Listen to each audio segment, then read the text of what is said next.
If you want to actually kill, No. you go Cannon. If you want to go for the Fiora, you're playing the side lane, so the crowd gets the more hype To his strengths. And now they throw Ryze top lane, and suddenly the Fiora's in a different spot than it would have preferred. So it's going to be Dove on Aatrox. Punish scaling. You see Jinx and like, oh, scaling. But honestly, I feel like there's a lot of catch on both sides. His Clid's already out. Yeah, Dove is already dead as well. That's first blood going down very quickly in the mid lane zone. This is just so good to see because we knew that he always had this kind of potential, and Clid, he wastes no time. There's the riposte. Summit is going to get slowed down by the Chilling Smite, and it's just too much damage.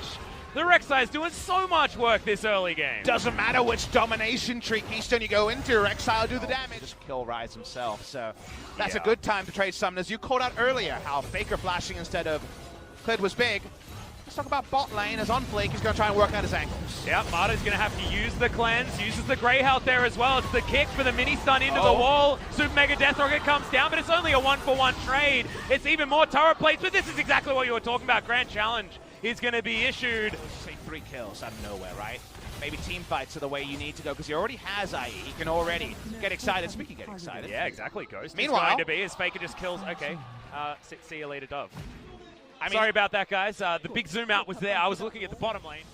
And that Weathered Storm should lead to some all-in potential later in the laning phase. All right. Lane. Yeah, CC bar going to be utilized there as Dove doesn't get the Infernal Chains. They wait this one out, and this is a see your death moment if ever I've seen one. Void Rush. Oh, okay. They don't wait long enough. Slight misplay there from SKT as now Marta has to eat the Grey Health, but the Flame Trump, as you can see, are going to stop him from being able to get there. On Fleek, that's a bit of a mistake.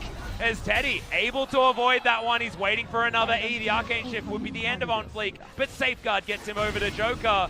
He's still going for it, but gets himself over the wall, and this took a little bit of a while, but Faker is able to lock that down. The Ignite isn't going to be enough, and Faker survives. So much action across the map. Falls down. On Fleek going to be able to take another Shelly Rivers, but Marta has decided that himself and Clear don't want to let this one go down for free. Death Sentence is going to land. Teleport from SKT. They're going aggressive as Marta gets himself the Devour. Shelly is still fighting in this one, but there's the ultimate from Faker. This is what we were talking about. The Jinx just can't click anything because she's dead before she can make a decision. Khan makes his way in. They even get Shelly Rivers. The Vamp Scepter items that you could go for in this place. He just wants to get himself scaling as quickly as possible. I like looking at Teddy's item builds because he varies them a lot. Cleanse used from Marta there as Joker does land another hook as Faker not going to go in on the claw. Dove, good knock up there as Clid burrows his way out of trouble, but he's down to about half health. Joker as well. He's in trouble, uses the cleanse but lands the hook. Teddy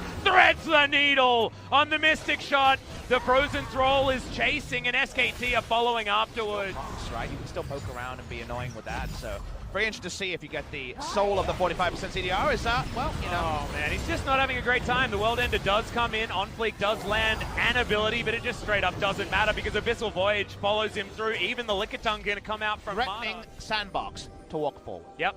And starting the Baron before taking down that ward means they do want to turn. They do want to start a fight here as Joker going to get missed by a few of those autos. As Clid's in trouble, has to flash the Ignite. Is ticking down. He goes in to the stasis and holds himself alive for a moment, but only for a moment as Summit is going to finish that one off. Now the Realm Warp is a huge deal. Faker jumps on forward, but they immediately get rid of the Thresh.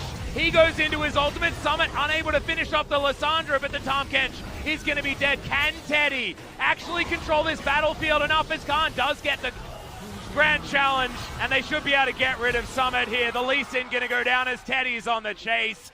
Ghost just can't get enough damage in these fights. And Dove can do nothing. He picks up a kill, but that's all he gets, and he's going in! Oh my god, okay, the W is going to land there. Infernal Chains pulls Teddy back in. Good knock up. Can Dove actually do it? The answer is no, as Teddy finishes him off. He's got his friend to help him out when he's so aggressive there. New Khan could join. Teddy also has a little bit of lifesteal in this build with the Vamp Scepter. Ghost is going to come on over as Faker's looking to flank him.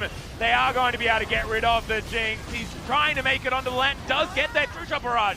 Not enough damage as Faker wants to follow. Gets the Q. Max range as Joker immediately cleanses the ultimate, but the damage is done. Double kill for the mid laner of SKT, and they're already killing the Baron. And Summit just teleports in to see the bad news. On Fleek picks up a cleanup kill onto Faker. They can't play 3 lanes. You know that teleports up and you're happy because you actually get a flank onto Ghost. He teleports in, trying to deal with some of the issues. Almost gets away, but not on this day. The claw was armed as in the mid lane. All right, see you later, Jinx. That's the Void Rush. That's why the Rek'Sai is so incredibly strong. He's even able to get out with the GA available. The double kill on the bottom side of the map. SKT, they don't want just a Baron. They want the entire base of Sandbox as well. They're ready to go home. They're tripling the kills. They're trying to end it around 30.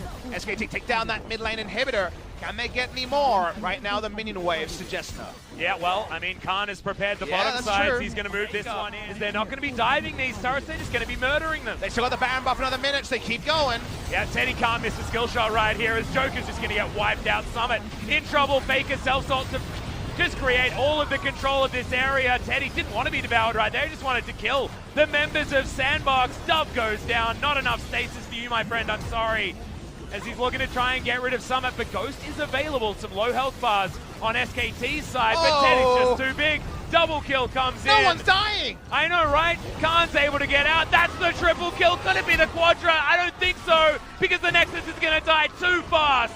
Teddy is gigantic and locks it down for SKT. What an insane end. We knew SKT would win when they got that last Baron, but the fact that they kept going and Ghost at full health couldn't stop the game ending around 30 minutes. And we do it better. You look over this series and it might not be quite as one note as the domination, but given the opponent, you look at SKT and say, hats off. You guys are second, and you're right up there with Griffin. Yep, and I'm also really excited to see the VOD reviews from this particular series as well, because you can just focus on one player from SKT and dissect exactly how beautifully they played it. As far as world rankings, and you can see exactly why. I mean, the Ezreal's still doing a lot of damage, but this is a team effort from SKT. The weaknesses are looking few and far between. Gonna be honest, kind of want to fast forward to the playoffs now. Yeah, I want to see the best of threes and the best of fives. I'm getting that feeling like we got after the SKT Griffin zone of look terrifying. It's going to be Faker that picks up the MVP, and I was shouting him out. I thought that he... What if they're truly back? Yeah, exactly right. And now they're only 1 win ahead of SKT. Still not played as many games as SKT has. They're going to be playing tomorrow.